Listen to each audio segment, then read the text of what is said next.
I still remember the day everything changed. It was a normal Monday morning, or at least, that's what I thought. I walked into work like always, coffee in hand, headphones in my ears, just trying to get through another day. But the moment I stepped into the office, I could feel it, the looks, the whispers, the fake smiles. Something was off. By lunchtime, I found out what it was. Apparently, someone had told management that I'd been leaking company data. At first, I laughed.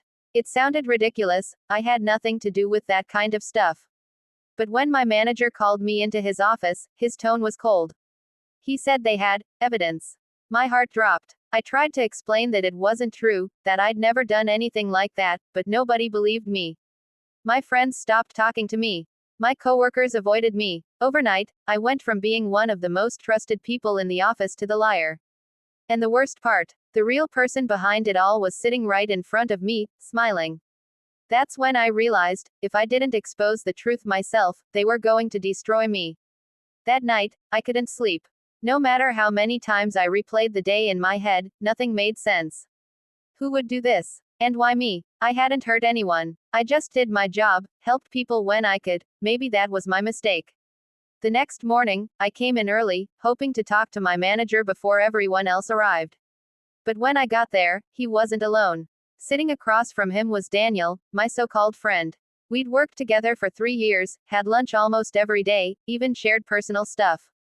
I thought I could trust him. But the moment I saw the expression on his face, that fake look of concern, I knew. He was the one. As soon as he saw me, he started playing innocent. Hey man, sorry about everything going on. I told them it couldn't be you. But I noticed something. On the desk, half covered by a folder, was a printed email, my name in the sender line. Only, I had never written it. It hit me. Someone had forged my emails. I left the office shaking, my hands cold. The truth was clearer now, this wasn't just some misunderstanding. Someone was deliberately trying to destroy me, and Daniel was at the center of it. That's when I made up my mind. If they wanted to play dirty, I'd find out everything, every message, every lie, every hidden file. I wasn't going down without a fight. The next few days were the hardest of my life. People at work barely looked at me. Some whispered when I passed by, others just stared, like I was contagious. It hurt, but not as much as the thought that Daniel was walking around freely, pretending to be my friend while ruining my life behind my back. I started watching closely. I noticed patterns, when he stayed late, who he talked to, which files he opened. I didn't have access to everything anymore, but I still had one advantage, my instinct. Late one night, after everyone had left, I came back to the office. My access card still worked, thank God. I turned on Daniel's computer, praying he hadn't changed his password. He hadn't. At first, everything looked normal. Work reports, emails, calendar notes. But then I found a hidden folder buried deep in a drive labeled, Personal, Do Not Touch. Inside were screenshots of private company data, all labeled under my name. Every single file was timestamped, edited, and arranged like a perfect crime. It was clear, he had been preparing this for months. But there was something else, one folder titled, Phase 2. When I opened it, I froze. Inside were messages between Daniel and a manager from a rival company. They were planning to leak confidential information, blame it on me, and then get rewarded with jobs there once I was fired. My hands trembled as I copied everything to a flash drive. I knew now that this wasn't just betrayal, it was sabotage. And I was about to expose every single one of them. I didn't go to work the next day. Instead, I stayed home, staring at the flash drive like it was a ticking bomb. Inside it was everything, the proof, the lies, the betrayal. But evidence alone wasn't enough. If I went to management too soon, Daniel would twist the story again. He was good at that, he had everyone convinced I was the liar. No, this time I had to make him expose himself. So I started planning a trap. First, I backed up every single file on multiple drives and stored them in different places, one at home, one with a friend, one hidden online. Then, I created a fake email from an anonymous account and sent a message to Daniel that said, "Greater than, I know what you did. If you want to keep your new deal secret, meet me tonight." I didn't sign it. I didn't need to. I knew the message would scare him, because guilty people always panic when someone else holds their secret. That evening, I parked my car across from the small cafe near the office, the one Daniel always went to after work. Sure enough, He showed up early, nervous, constantly checking his phone. Then another man joined him, the same rival manager from the emails. I recorded everything from my car, every word, every look. At one point, I heard Daniel say, "He's starting to suspect. We need to finish this before he talks." That one sentence was enough. My heart raced, but for the first time in weeks, I felt something I hadn't felt in a long time: power. Now, I had them exactly where I wanted them. The next morning, I walked into the office like nothing had happened. Daniel looked at me with a flicker of unease in his eyes, though he tried to hide it behind his usual smirk. But I could feel it, the walls were closing in on him. I didn't confront him yet. That wasn't the plan. Instead, I went straight to my manager's office, acting calm and professional. I slid a folder across the desk with a smile that was just a little too calm. "Morning. Thought you might want to see this," I said. Inside were the screenshots, the hidden emails, and the proof of the conspiracy. My manager's eyes widened as he flipped through the pages. This can't be real," he muttered. "It is," I said softly. "And if you look closely, you'll see someone's been setting me up for months." He looked up, finally seeing the truth. "Daniel." I nodded. Later that day, HR called both of us into a meeting. I watched as Daniel tried to argue, tried to lie, tried to manipulate the situation like he always had. But this time, the evidence was undeniable. Every email, every file, every plan, it all traced back to him. And then the rival manager's emails appeared on screen. Daniel froze. I felt a strange sense of satisfaction as HR informed him that an investigation would be opened immediately and he was suspended pending further review. For the first time in weeks, I could breathe. But even as relief washed over me, I knew this wasn't the end. There were still pieces of the puzzle I hadn't uncovered, and Daniel wasn't the only one involved.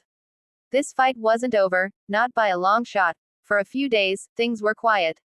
Too quiet. Daniel was suspended, and everyone in the office pretended to be shocked, though I could tell some of them had known something all along. The fake sympathy, the awkward stares, I'd seen it before. But what really bothered me was this: if Daniel was working with an outside company, then how did he get access to all that sensitive data in the first place? He didn't have clearance for half of it. There had to be someone else, someone higher up, helping him. So I started digging. Again. This time, I was more careful. I traced old login histories, cross-checked access times, and noticed something strange. Daniel's logins always happened when he wasn't even at work. That meant someone had been using his account remotely, or framing him, too. One night, while going through server records, I found a hidden administrator profile linked to a senior executive, Mr.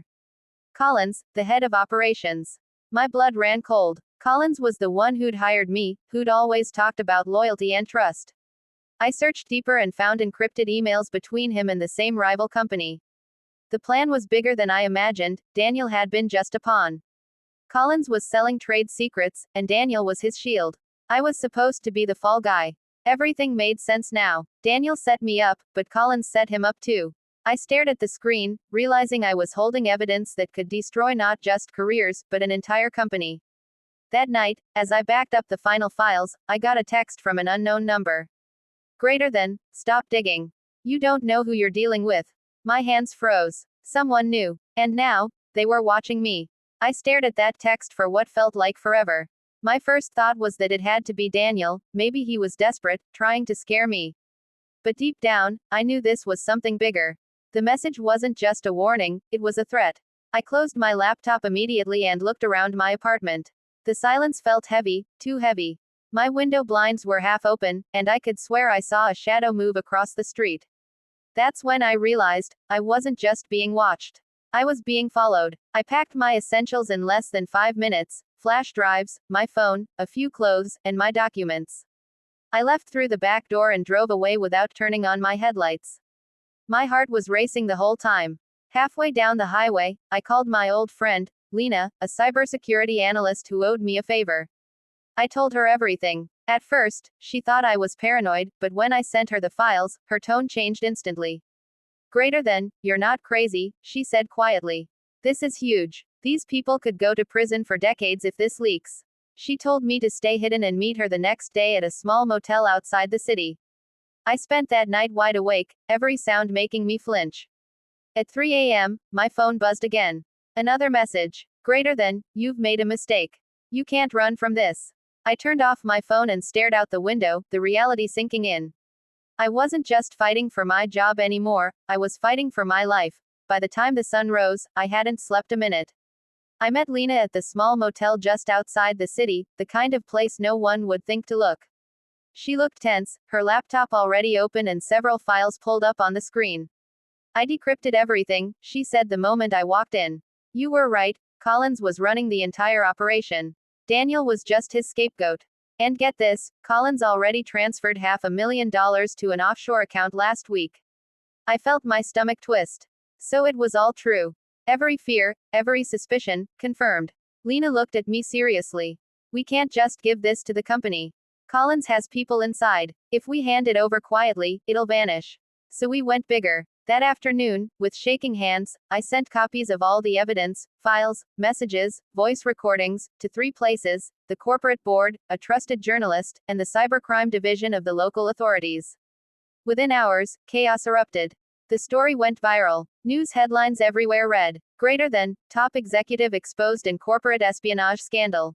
Police raided Collins' office the next morning. Daniel was arrested too, but when he realized he'd been used, he confessed everything, and his testimony confirmed my innocence completely. A week later, I stood in front of the same office building where it all began. People looked at me differently now, some ashamed, some in awe. My manager apologized, HR tried to offer me my job back, but I declined. I'd lost too much to ever go back there. As I walked away, I took one last look at the place that had almost destroyed me.